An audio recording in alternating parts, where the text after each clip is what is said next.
Llevo mucho tiempo sin pasarme por el canal.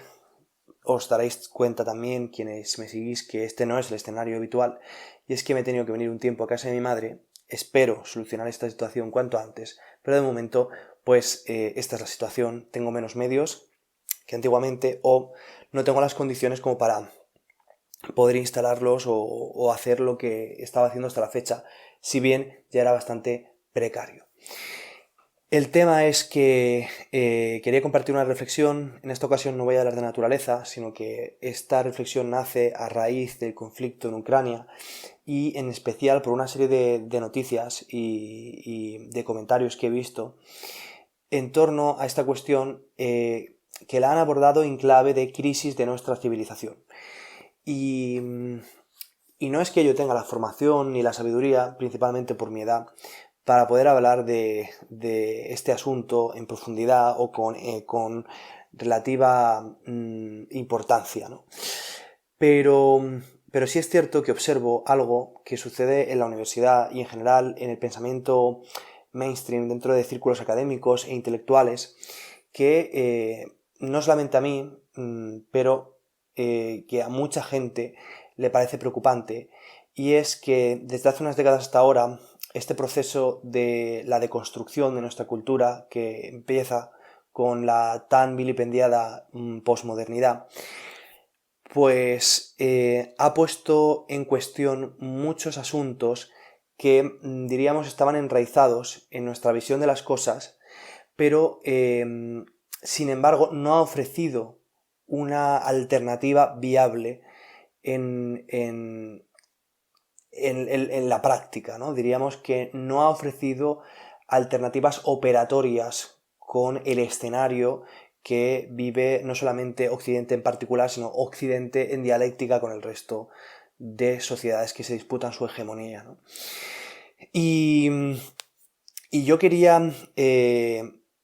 hacer una reflexión a este respecto. Para empezar, quería hablar de que cuando se habla de que Occidente está en crisis, hay que entender eh, cómo delimitamos Occidente o qué caracteres de nuestra cultura son aquellos por los que vamos a considerar que existe un peligro de la continuidad de este concepto tan abstracto, ¿no? Para empezar, yo esto, mira, lo saco a raíz de varias conversaciones, de lecturas durante años, pero especialmente a partir de varias conversaciones que he tenido recientemente con muchas personas muchísimo más inteligentes que yo y que creo que son datos interesantes y que me gustaría compartir con vosotros. Para empezar, Occidente se caracterizaría por, a nivel de historiogénesis, es decir, de su desarrollo evolutivo como sociedad, se caracterizaría por estar dotado de una concepción ética de raíz griega, estar dotado de una concepción del derecho de raíz romana, estar dotado de una ontología de raíz cristiana.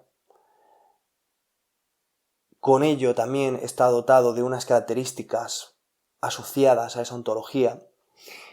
universalismo filosófico, individualismo político o creencia de que el ejercicio de los deberes y la contracción de obligaciones se produce en el individuo, etc. Podríamos hablar también de muchísimas otras características. Podríamos hablar de la revolución científica, la llamada revolución científica. Podríamos hablar de muchísimos aspectos que definen a Occidente, pero en líneas generales podemos hablar de que nuestra cultura, por las influencias de todas estas previas que he mencionado, tiene una concepción de el sujeto y una concepción de asuntos fundamentales como pueden ser la idea de naturaleza que hemos articulado en nuestra civilización en una perspectiva dualista, ¿no? frente a la cultura como el reino de lo humano o el reino de la gracia, en un primer formato, si se quiere, más teológico y ya después secularizado a partir de la Revolución Científica. Todo ese tipo de cosas son las que permiten, de alguna forma, que en esta parte del mundo se conciban se conciba la realidad de esta forma y no de otra. Y que nuestra sociedad política se articule en una composición, vamos a decir, poligénica, en la cual todos estos atributos que hemos mencionado en muchas ocasiones convergen en un solo punto. Es decir, la concepción de ser humano, la concepción de persona, no se apoya en exclusivo en, diríamos, la ética griega,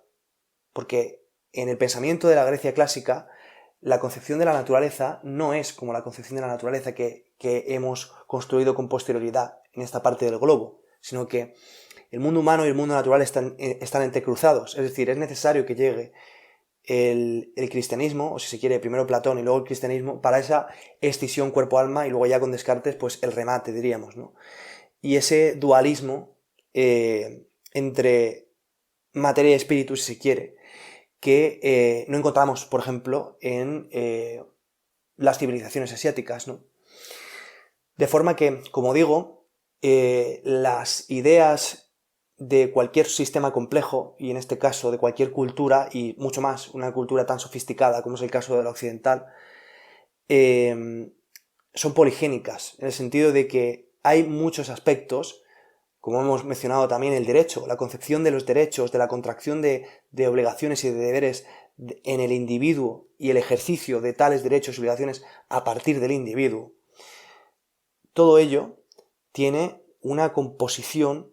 de muchas variables que forman parte de nuestra historiogénesis y en la cual, si tú extraes alguno de los elementos, la ecuación no cuadra. Es decir, Occidente se entiende dentro de estos parámetros. El tema es que, como decía, mucha gente está interpretando lo que está sucediendo en clave de crisis de nuestra civilización. Y no es de extrañar, porque yo personalmente considero que el pensamiento que a día de hoy es predominante en las aulas de ciencias sociales de la universidad, y según me consta, esto sucede desde hace bastantes décadas, desde que comienza todo este proceso de deconstrucción con la posmodernidad, etc., atenta de raíz contra todas estas nociones fundamentales que yo os he expuesto de forma muy superficial al comienzo de este vídeo. Muchas de estas concepciones, como vengo a decir, soy conocedor de que han jugado en contra de asuntos que a mí me importan y que son asuntos que yo estoy muy estrechamente vinculados, como es el tema de la conservación ambiental. Es decir, en una sociedad de tipo politeísta, donde las fronteras entre lo natural y lo humano no están tan claramente definidas en su ontología como puede ser en la sociedad india, puede comprenderse, y esto está muy estudiado por antropólogos materialistas del siglo XX, que haya una conservación ambiental no consciente, diríamos, sino enraizada en su propia visión de las cosas, mediante la sacralización de ciertos ritos que son beneficiosos para los ecosistemas locales, mediante la sacralización de ciertas especies animales, que son especies claves y que permiten que los ecosistemas estén saludables. Es decir, la población, la densidad demográfica que hay en la India, para ser más concretos y claros, no es compatible con la población de elefantes y de tigres que existe actualmente en la India, o por lo menos no la llegada hasta nuestros días, si no entendemos que estos animales forman parte de un relato místico intrincado en su concepción religiosa de la realidad y que han sido respetados por razones que nuestra civilización no entiende. Como decía, yo entiendo que la deconstrucción cultural es hasta cierto sentido positiva, porque de eso se trata la filosofía a rasgos generales, y muchos comportamientos han sido injustos y han estado de alguna forma enquistados en nuestra cultura precisamente por la ausencia de pensamiento crítico. Pero muchas de estas ideologías, que no voy a tener tampoco miedo a la hora de decir cuáles son, me refiero muy especialmente a los movimientos identitarios y las filosofías de fondo que los apoyan, es decir, teoría queer, teoría LGTBI, teoría antirracista, etcétera, ¿no? Incluso algunas que me competen a mí, como es la filosofía ambiental, como es el antiespecismo, etcétera. No se dan cuenta de que si atacan a alguno de estos elementos, están poniendo en peligro, en muchas ocasiones, otros elementos que dicen vienen a salvaguardar. Y estas filosofías que están, de alguna forma, siendo amplificadas por personas que habitualmente son adalides o se consideran a sí mismos profetas de la libertad de expresión, la libertad en un sentido muy abstracto, etcétera, ¿no? O que abogan por la disolución de las desigualdades a través de mecanismos como la discriminación positiva, etcétera, no se dan cuenta de que las medidas que están proponiendo atentan contra todo aquello, contra esa estructura, como decía, poligénica, que hace posible que exista la libertad de expresión, que exista la igualdad jurídica, la igualdad frente a la ley, que existan muchos de estos méritos o logros que se pueden atribuir en exclusivo a esto que llamamos civilización occidental, y que sí pienso que está en peligro precisamente por esto. La palabra universidad viene de la palabra universal. ¿Por qué la palabra universidad viene de la palabra universal? Porque en nuestra concepción de la realidad, de regambre judeocristiana, entendemos que la verdad es única y que por lo tanto, al ser única, es universal. En la teología cristiana, que está en la base de nuestra ontología, entendemos que los individuos pueden acceder a la verdad a través de la revelación, es decir, a través de el acercamiento a la palabra, en este caso de Dios. Eso se ha secularizado en el formato científico y también se cree que la verdad es única y que el conocimiento te acerca a ella, es decir, la verdad os hará libres. Esto lo saco de un libro de John Gray, se llama Perros de paja, reflexiones y otros reflexiones sobre animales y otros sobre humanos y otros animales, en el que él explica muy bien cómo la búsqueda de la verdad en un sentido universal, que está en la base del pensamiento científico occidental, es una secularización de la búsqueda de la verdad heredada del pensamiento cristiano. El cristianismo es una religión universalista que, como decía, considera que la verdad es una y que todos podemos acceder a ella a través de la revelación.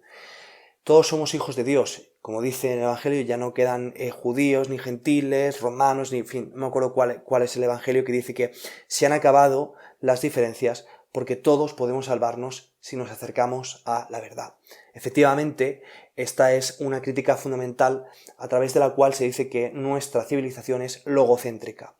De hecho, así empieza, ¿no? El Antiguo Testamento. En el principio fue el logos, en el principio fue el verbo. Logos tiene muchísimas interpretaciones. Este es otro de los ataques que hacen los autores de la deconstrucción. Para los autores de la deconstrucción, el logocentrismo es un problema.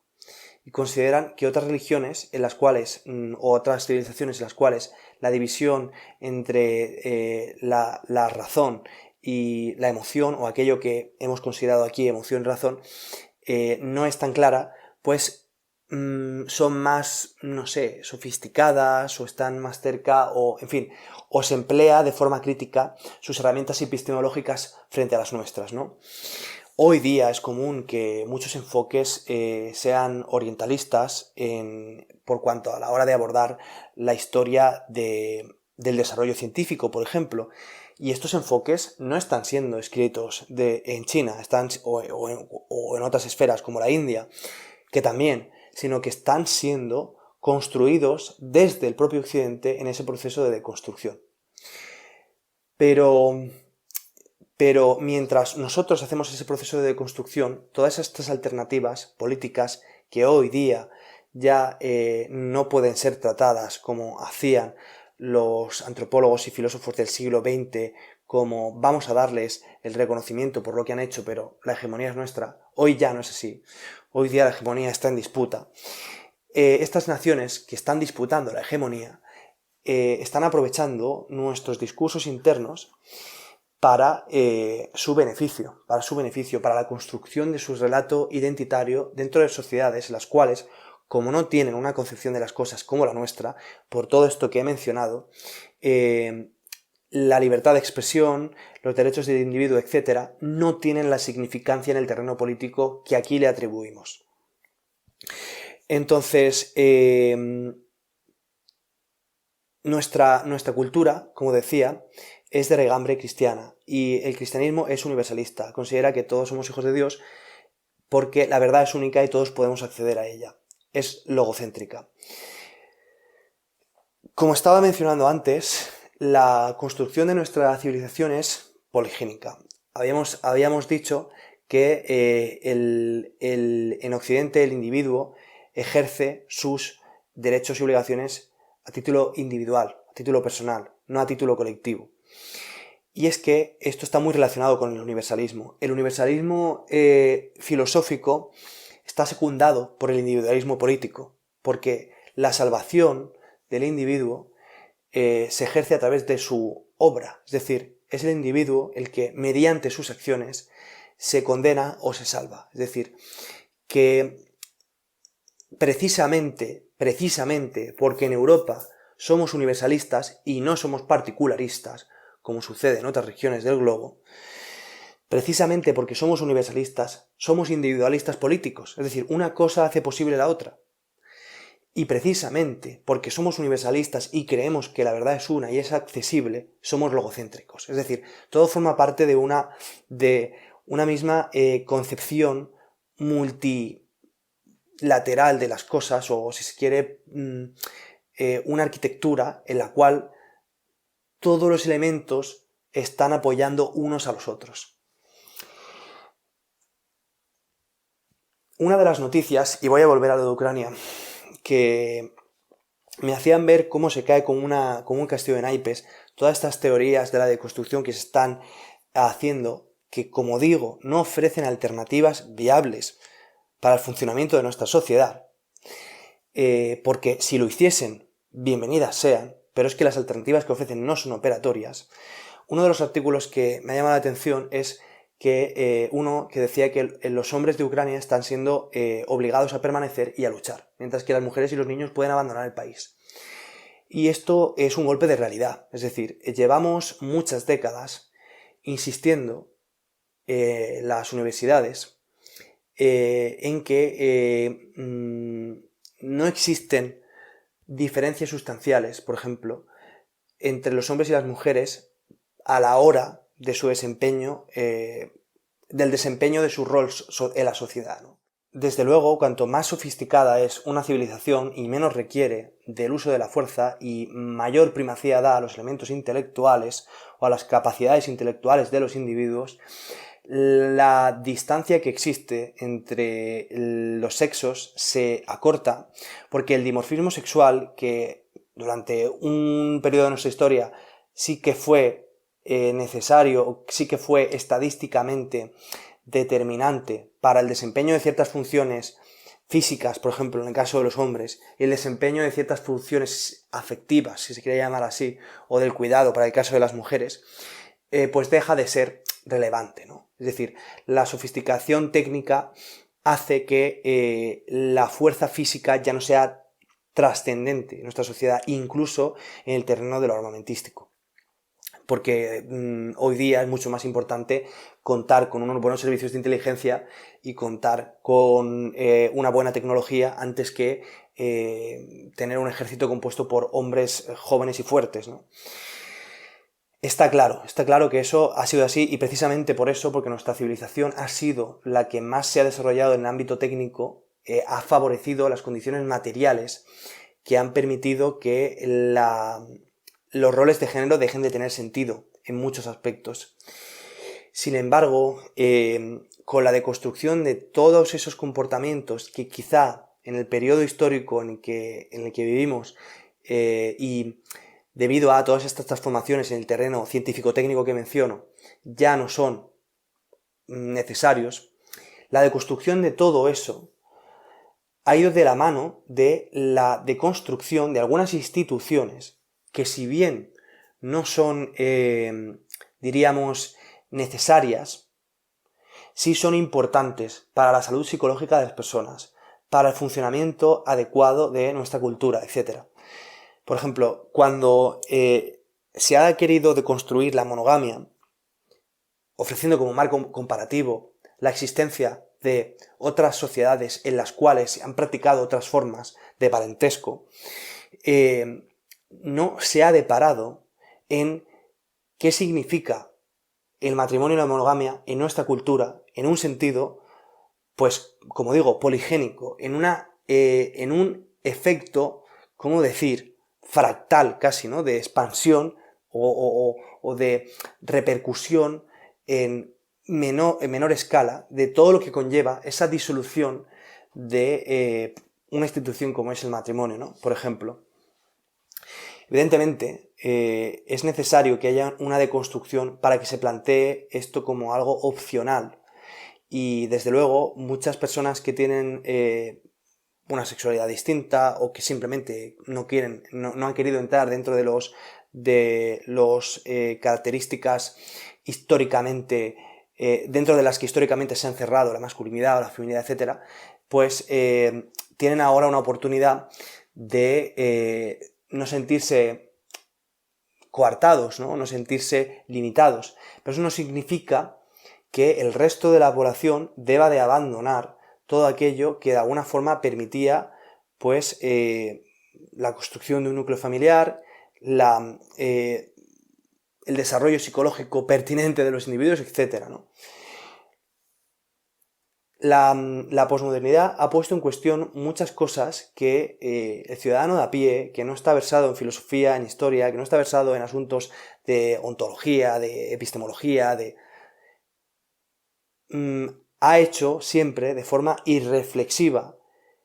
y que ahora se les ofrece unas herramientas para deconstruir todo eso, pero, bueno, o un pensamiento ya en la cual se descarta todas aquellas opciones viables que nos había probado la historia, pero no se ofrecen herramientas para construir otras alternativas operatorias en el mundo en el que vivimos. Porque el mundo en el que vivimos es uno en el cual, excepto en nuestra región o en nuestra cultura, existen patriarcados donde las relaciones entre los seres humanos están basadas eminentemente en jerarquías de poder y no de competencia, como creo que sí que sucede aquí, y donde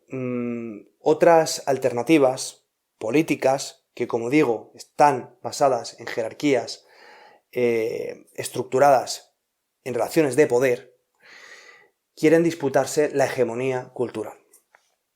política, económica, etc., ¿no? Entonces,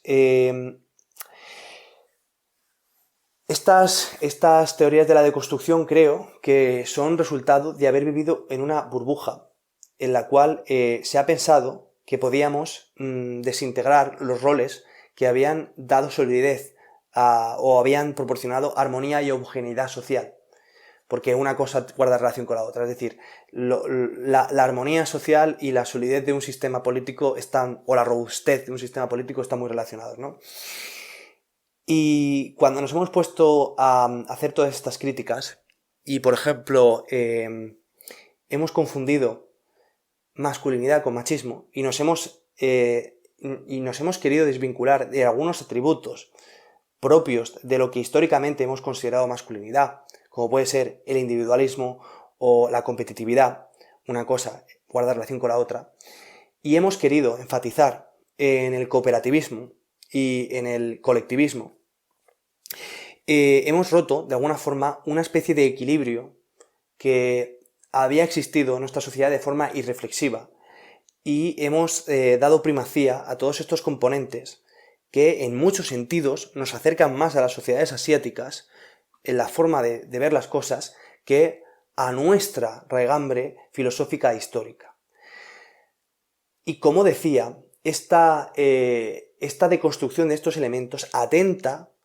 contra algunos asuntos fundamentales, como son la libertad de expresión, basado en la idea de que la verdad es una y que por lo tanto hay que debatir para alcanzarla, que nadie posee la verdad, la concepción de la persona, la concepción, en fin, mil cosas que están en la base de nuestra sociedad y que con estas teorías de la deconstrucción se han puesto en duda,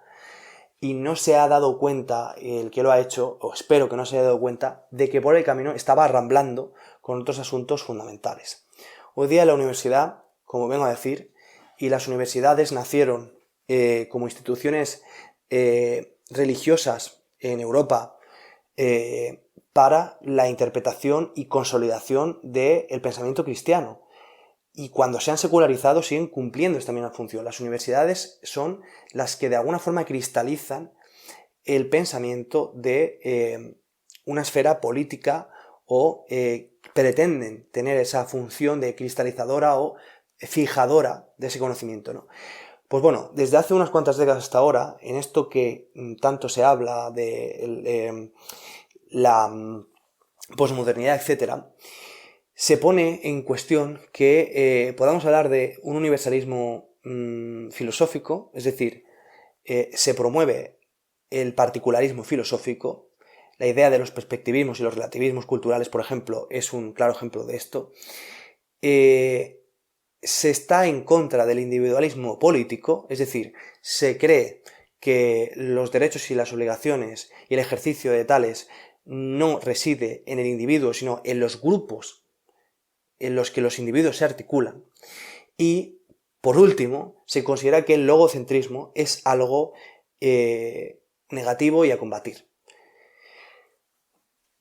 Prácticamente todos los ámbitos de nuestra sociedad, en la cotidianidad más bruta que se os pueda ocurrir, ir a hacer la compra, las relaciones de parentesco, el lenguaje, todo, absolutamente todo, desde hace un siglo hasta ahora, se está poniendo en cuestión de una forma radical en el pensamiento occidental, pero nos están ofreciendo alternativas que sean operatorias para una sociedad política que vive en este mundo en el cual, como sabemos, el resto de alternativas políticas que existen y esferas culturales no respetan nada de aquello que compone nuestra civilización de base. Y a mí, personalmente, me da la sensación de que con esto que está pasando en Ucrania, quizás nos demos un poco cuenta de que todo eso que llevamos fraguando en las universidades desde hace tanto tiempo, que no nos olvidemos que el pensamiento académico universitario termina 2 o 3 décadas después filtrándose en la población general, todo eso no estaba permitiéndonos construir ninguna forma de camino. Principalmente porque, como decía en un vídeo que tengo con un amigo, con mi amigo Dani, para seguir adelante, de alguna forma, tienes que tener claro qué es lo que te ha hecho posible. Si destrozas todo lo que te ha hecho posible, estás de alguna forma acabando con aquellas herramientas que te van a permitir tener una guía a futuro. Y cuando hemos querido meter en el mismo saco, como han hecho estos movimientos de la deconstrucción, la masculinidad y el machismo, la competitividad con el poder o el orden con la tiranía, nos hemos cargado todo el sistema de pensamiento que hacía posible que concibiésemos las cosas de una forma tal que todo esto que nos es exclusivo como civilización fuera posible. Porque, como decía, todos estos elementos que nos han hecho la civilización más desarrollada del mundo son están intrincados los unos con los otros, son codependientes, son elementos propios de un sistema complejo, como es nuestra cultura. Y es muy ingenuo, y esto lo saco del libro Antifrágil de Nassim Taleb, pensar, como sucede hoy en la universidad, que las ciencias sociales, mediante esta manía taxonómica y clasificatoria de la realidad, pueden llegar a acercar todo aquello que de forma irreflexiva forma parte de nuestra cultura y que se ha mantenido en una relativa armonía. Y siguiendo con Nassim Taleb, y un poquito antes de cerrar, muchas de las instituciones, como las que he mencionado, la monogamia, el matrimonio, etc., pueden ser cuestionadas, no me cabe ninguna duda, y quien no quiera practicarlas,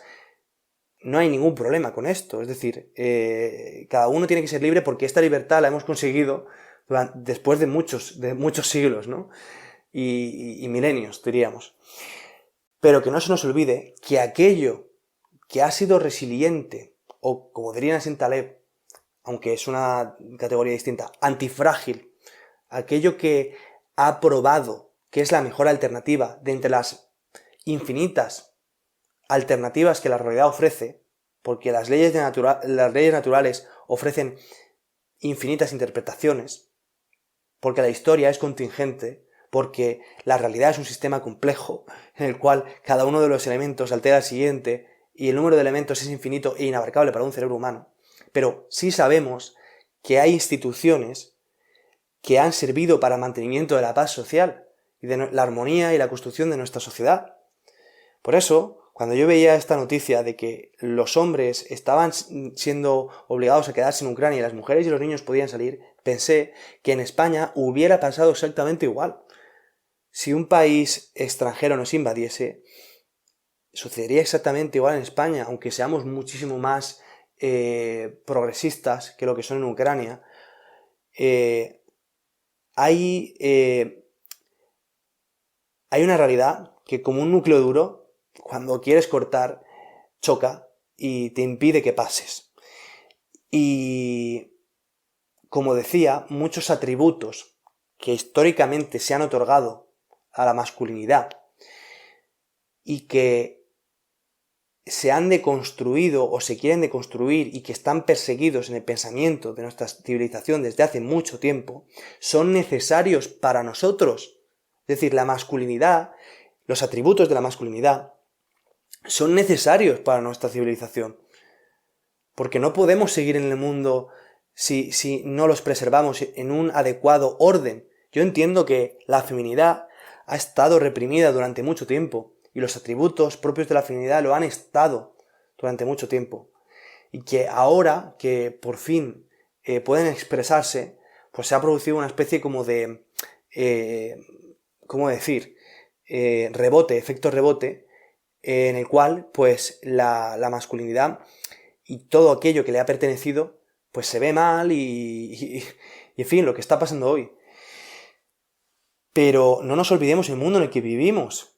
que no somos la única sociedad que está en el planeta y que si de alguna forma llegamos hasta el momento en el que llegamos y nos hicimos la cultura hegemónica, fue precisamente porque estos atributos que hoy denostamos fueron necesarios en esa consecución. Y otras esferas culturales tienen clarísimo que van a luchar por ponerse por encima de nosotros. Como decía, digo nosotros, pero mucha gente cree que realmente no podemos hablar de Occidente y que solo podemos hablar de España, o ni eso, ¿no? Habría que hablar de Cataluña o del cantón de Cartagena, ¿no? Ahí ya cada cual. Pero bueno, que hay gente que piensa que hablamos de la anglosfera, de la hispanidad, de els països catalans o la catalanidad o de, en fin, lo que se os quiera ocurrir, ¿no? Pero como decía, sí que existen unos atributos esenciales o fundamentales que comparten los países de lo que habitualmente llamamos Occidente. Y bueno, simplemente espero que aprendamos la lección ahora y nos demos cuenta de lo que está pasando y que nos demos cuenta de lo importante que es preservar nuestra cultura, dejar de seguir llamando a la nuestra una civilización heteropatriarcal, tiránica, etcétera, cuando es la única que permite que exista un proceso de deconstrucción, que no ha habido cultura nunca en la cual esto se produzca de forma pacífica y consensuada, porque que no se nos olvide que los derechos de la mujer, los derechos de las minorías, etcétera, se han alcanzado sin duda en cierto sentido, por la lucha de estas minorías, pero muy señaladamente también porque las personas que tenían, que ya habían conseguido los derechos políticos, no se opusieron, que es lo lógico. Es decir, los hombres no tenían derechos políticos hasta hace un siglo y pico. Es decir, los hombres no podían votar, los hombres no tenían igualdad jurídica frente a la ley, los hombres no tenían derechos tampoco, pero cuando los consiguieron, poco después, no se opusieron a que sus compañeras y que a otras personas pertenecientes a otras categorías los obtuviesen también. ¿Por qué? Porque en la base de nuestro pensamiento, la igualdad jurídica frente a la ley, la igualdad frente a la ley, no está construida a través de los colectivos, está construida a través de los individuos. Lo que se quiere hacer es dejar de juzgar a la gente por su pertenencia a un credo, a un sexo, a una etnia o lo que sea, precisamente porque en la base de nuestro pensamiento están las herramientas que hacen posible que hoy día tengamos a unos señores, mayormente de clase media alta, en las universidades, gente que no ha tenido contacto con la realidad nunca, que no ha trabajado, que no sabe lo que es ser camarero, ser limpiador o muchas cosas que hay que vivir de primera mano, y lo digo porque lo sé, y que de verdad piensan que pueden encerrar el comportamiento de los seres humanos dentro de sus categorías y pueden articular una sociedad en la cual ellos destruyen todas aquellas instituciones que no se han hecho posibles, pero no ofrecen alternativas que sean operatorias para el mundo real. Entonces, bueno, no sé, me estoy yendo un poco por las ramas. Simplemente quería decir que es importante que llevemos mucho cuidado. Creo que la izquierda política y tanto la extrema izquierda, que es la que ocupa ahora mismo parte de las universidades, como la extrema derecha, están muy contentos con Putin. Tenemos que tener cuidado porque va a haber un rebrotar, yo en este caso, hacia el etnonacionalismo, es decir, si Occidente no sabe articular un discurso en base a todos aquellos atributos que le hacen como es, todo lo que hemos discutido en este vídeo, va a haber un rebrote hacia la derecha, seguramente, hacia el nacionalismo, que va a ser a sí mismo perjudicial contra la propia concepción de Occidente que hemos venido barajando en este vídeo. Es decir, la defensa de Occidente va a acabar con él si no somos capaces de contener ahora lo que está pasando y si no dejamos de intentar derruir nuestra cultura de la forma en la que lo estamos haciendo. Creo que es injusto lo que se dice de Occidente. Nadie dice que muchos prejuicios no sigan vivos y que mucha gente perteneciente a minorías sea discriminada en muchas ocasiones en razón de su pertenencia a tal categoría grupal,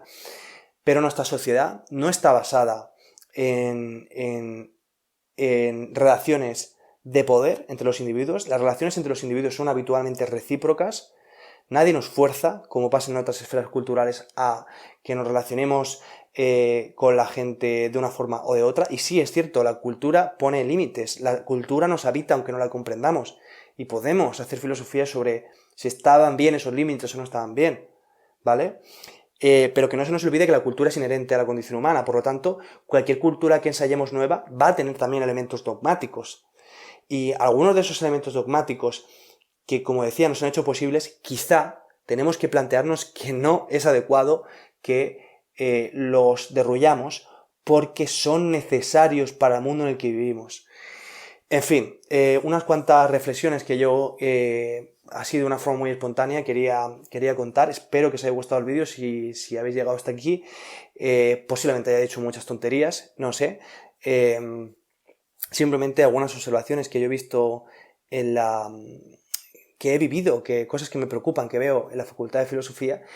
Y bueno, Espero que os haya gustado. Seguimos con temas de naturaleza, por supuesto, de vez en cuando hablamos de temas de política, etc. Y nada, nos vemos en el siguiente vídeo.